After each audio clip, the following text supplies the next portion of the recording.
Welcome to Rudra cooking. இன்றைக்கி நம்ம ருத்ரா குக்கிங்கில் அருமையான சுவையான சாம்பார் சாதம் எப்படி சேர்த்துன்னு நம்ம பார்க்க போகிறோம். சாம்பார் சாதம் செய்யறதுக்கு வீடியோக்குள்ளே போகிறதுக்கு முன்னாடி நம்ம சேனலை மறக்காமல் சப்ஸ்கிரைப் பண்ணிக்கோங்க. சமையல் பண்ணுங்கள், ரொம்ப ரொம்ப சந்தோஷமாக இருங்க. வாங்க வீடியோக்குள்ளே போகலாம். சாம்பார் சாதம் செய்யறதுக்கு ஒரு பவுல் பச்சரிசியும் 3/4 பவுல் துவரம்பருப்பு எடுத்திருக்கேன். இது ரெண்டுமே பாத்திரத்தில் சேர்த்துக்கலாம். இதை ஒரு 4-5 முறை கழுவிட்டு இதுக்கு 6 கப்பு தண்ணி வச்சுருக்கேன். ஏன்னா அரிசியும் பருப்பும் கொஞ்சம் நல்லா குழைய வெந்தால் தான் சாம்பார் சாதம் டேஸ்ட்டாக இருக்கும். அதனால் இப்போ இதை குக்கரில் வச்சு மூடி ஒரு 5 விசில் வர வரைக்கும் நம்ம வேக வச்சிடணும். அப்போ தான் நல்லா குழைய வேகும். இது வேகிறதுக்குள்ளே இதுக்கு மசாலா பொருள் நம்ம ரெடி பண்ணிடலாம். அதுக்கு ஒரு வானல் வச்சுருக்கேன்.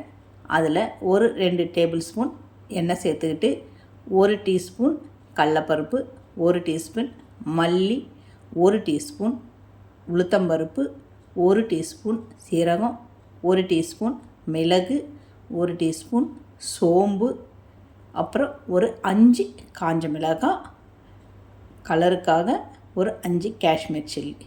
இதையெல்லாம் சேர்த்து நம்ம பொன்னிறமாக வறுத்து எடுத்துக்கலாம். கொஞ்சம் மீடியத்திலே வச்சு பதமாக இதை வறுத்துக்கலாம். கடைசியாக ஒரு 4 டேபிள் ஸ்பூன் தேங்காவை துருவி வச்சுருக்கேன். அதையும் இதுவும் கூட நம்ம சேர்த்து நல்லா வறுத்து எடுத்து இதை ஆற வச்சு ஒரு மிக்சியில் நம்ம அரைச்சி எடுத்து வச்சுக்கலாம். இது அரைக்கிறதுக்குள்ளே நம்ம காய்கறியெல்லாம் கட் பண்ணி எடுத்து வச்சுக்கணும். இதுக்கு குக்கர் வச்சுட்டு எண்ணெய் சேர்த்துக்கலாம். எண்ணெய் சேர்த்து நம்ம கட் பண்ணி வச்சுருக்கிற காயெல்லாம் சேர்க்கணும். அதுக்கு முன்னாடி கொஞ்சம் மஞ்சத்தூள் வாசனையாக இருக்கும். மஞ்சத்தூளும் பெருங்காயத்தூளும் சேர்த்தா சாதமே சூப்பராக இருக்கும். அதனால் கொஞ்சம் மஞ்சத்தூள் பெருங்காயத்தூள் இதை கூட சேர்த்துக்கிட்டு இதை கலந்து விட்டுட்டு நான் ஒரு 10-15 சின்ன வெங்காயத்தை கட் பண்ணி வச்சுருக்கேன். அதை எதுவும் கூட சேர்த்துக்கிட்டு அதுக்கப்புறம் நம்ம என்னென்ன காய் போடுறோமோ எல்லா காயும் நம்ம சேர்த்துக்கலாம். நான் கேரட்டு, உருளைக்கிழங்கு, முருங்கைக்காய், கத்திரிக்காய், பீன்ஸு, அவரைக்காய், கத்திரிக்காய் எல்லாத்தையுமே சேர்த்துருக்கேன். உங்களுக்கு இன்னும் என்னென்ன காய் வேணுமோ எல்லாத்தையும் சேர்த்து இது கூட வதக்கிக்கணும். உங்கள் வீட்டில் பச்சை பட்டாணி இருந்தால் சேர்த்துக்கலாம். என்கிட்ட பச்சை பட்டாணி இருக்குது, அதையும் நான் சேர்த்து வதக்கிக்கலாம். தக்காளியும் சேர்த்துக்கலாம். எல்லாத்தையும் சேர்த்து இதை நல்லா கலந்து விட்டுக்கலாம். இப்போ இந்த காய் வேகிறதுக்கு கொஞ்சம் உப்பும் சேர்த்துக்கலாம். உப்பை சேர்த்துட்டு கலந்து விட்டுட்டு இந்த காய் வேகணும் இல்லையா, அதுக்கு தண்ணி சேர்த்துக்கணும். தண்ணி சேர்த்துக்கிட்டு நம்ம அரைச்சி வச்சுருக்கிற அந்த மசாலா பவுடரையும் நம்ம இது கூடயே சேர்த்துக்கலாம். இப்போ காய் வேகும்போது எல்லாமே சேர்ந்து நல்லா வேகும், டேஸ்ட்டாக இருக்கும். அதனால் எல்லாத்தையும் சேர்த்து வேக வச்சிடலாம். இது ஒரு 10 நிமிஷம் நல்லா காயெல்லாம் வேகட்டும். இது வேகிறதுக்குள்ளே நம்ம அரிசி வேக வச்சுலையே அது திறந்து பார்த்துடலாம். நல்லா குழைய வெந்திருக்கு. இந்த மாதிரி குழைய வெந்திருந்தால் தான் சாம்பார் சாதத்துக்கு டேஸ்ட்டாக இருக்கும். இதை எடுத்து வச்சுக்கலாம். இப்போ காய் நல்லாவே வெந்திருக்கு.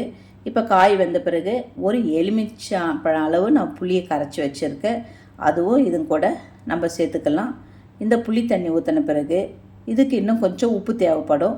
அந்த உப்பையும் நம்ம இதுவும் கூட சேர்த்து எல்லாத்தையும் கலந்து நல்லா கொஞ்ச நேரம் அந்த பச்சை வாசனை போகிற அளவுக்கு இதை கொஞ்சம் நேரம் வேக வச்சிடணும். புளி தண்ணி ஊற்றுன்னு இருக்கு இல்லையா, அதனால் ஒரு 10 நிமிஷம் இதுக்கு அப்படியே கொஞ்சம் வேகட்டும். வெந்த பிறகு நம்ம அந்த சாதத்தை எடுத்து இதுவும் கூட கலந்து விட்டுக்கலாம். கட்டி இல்லாமல் இருக்கிற சாதத்தை எல்லாத்தையுமே சேர்த்து இதை கொஞ்சம் நல்லா கலந்து விட்டுக்கலாம். சாம்பார் சாதம் எப்பயுமே கொஞ்சம் தண்ணியாக தான் இருக்கும், அப்போ தான் டேஸ்ட்டாக இருக்கும். இப்போ எல்லாத்தையுமே கலந்து வச்சுட்டு இது மறுபடியும் ஒரு 5 நிமிஷம் வேகட்டும். எல்லாமே நான் கலந்துருக்கேன் இல்லையா, அதில் 5 நிமிஷம் வேகட்டும். இது வேகிறதுக்குள்ளே இதுக்கு நம்ம தாளிப்பு சேர்த்துக்கணும். ஒரு வானல் வச்சு ஒரு 2 டேபிள் ஸ்பூன் நெய் சேர்த்துக்கலாம். நெய் சேர்த்து இதில் ஒரு 10-15 முந்திரி பருப்பை சேர்த்து பொன்னிறமாக வறுத்து ஒரு தட்டில் எடுத்து வச்சுக்கலாம். அதுக்கப்புறம் அந்த வானல்லையே கொஞ்சம் கடுகு, வெந்தயம் இது ரெண்டையும் பொன்னிறமாக நம்ம வறுத்துக்கணும்.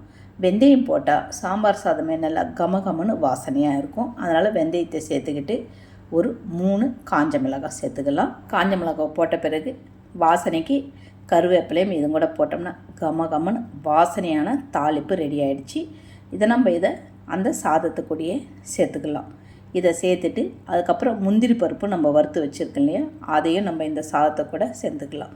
இந்த முந்திரி பருப்போடு சேர்த்து அந்த சாதம் சாப்பிட்றதுக்கு அவ்வளோ அருமையாக டேஸ்ட்டாக இருக்கும். கடைசியாக நம்ம கொஞ்சம் கொத்தமல்லியும் இதில் சேர்த்தோம்னா அவ்வளோ அருமையாக வாசனையாக இருக்கும். உங்கள்கிட்ட கொத்தமல்லி இருந்தால் அதையும் லேசாக தூவிட்டு இது எல்லாத்தையுமே நல்லா கலந்து விட்டால் அருமையான சாம்பார் சாதம் ரெடி ஆகிடுச்சு. இந்த மாதிரி சாம்பார் சாதம் செஞ்சு உங்கள் வீட்டு பிள்ளைங்களுக்கு நீங்கள் டிஃபன் பாக்ஸில் மத்தியானம் லஞ்சுக்கு கொடுத்து அனுப்புங்க, ஆஃபீஸுக்கும் கொடுத்து அனுப்புனா அவ்வளோ கொஞ்சம் சாதம் கூட மிச்சமே இருக்காது, எல்லாமே காலி ஆகிடும். நீங்களே இதை வீட்டில் ட்ரை பண்ணி பாருங்கள்.